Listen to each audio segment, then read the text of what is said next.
Hi fans, welcome to Fighting Saints Weekly. What a weekend that was, huh? For the first time since 2012, that was back when I graduated from Millersville University. That was the last time the Saints won in Youngstown at the Covelli Center, which the Covelli curse is over. 2 wins in a row in convincing fashion, and we've got stuff to talk about here on this episode of Fighting Saints Weekly. First, you're going to see what happened. The 2 wins that were in Youngstown. And then, of course, hear from the guys that made it happen the most, right here.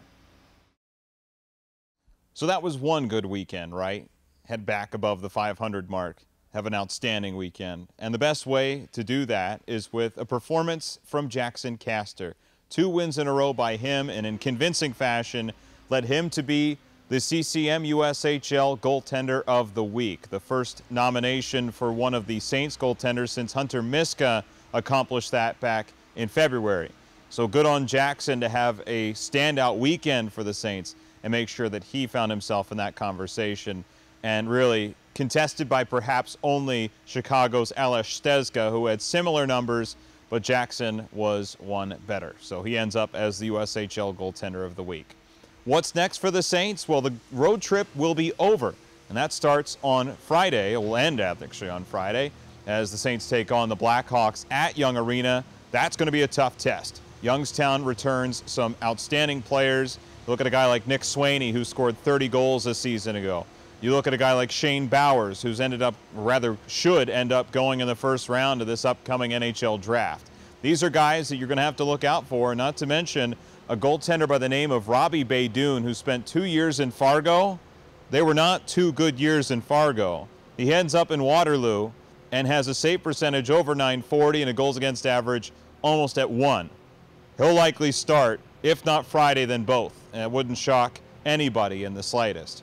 The Saints took 5 of 6 matchups against the Blackhawks last year, including 2 of the 3 at Young Arena, and all 3 right here at the Mystique Community Ice Center. So a great matchup, and what a rivalry it is between these 2 teams. Certainly looking forward to dropping the puck against these Blackhawks because, boy, it's always fun. Up next on Friday, of course, there, and then here on Saturday for our Pet Supply Drive, which is sponsored by That's My Dog.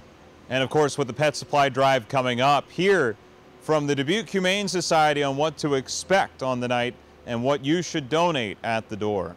It's again Saturday at 7:05 against the Waterloo Blackhawks, and that's the first game of the year for the Saints that will count against the Dupaco Cowbell Cup rivalry standings. So it means more in that respect as well. 563-583-6880 or online DubuqueFightingSaints.com to get your tickets. If you can't make it, I've got you covered.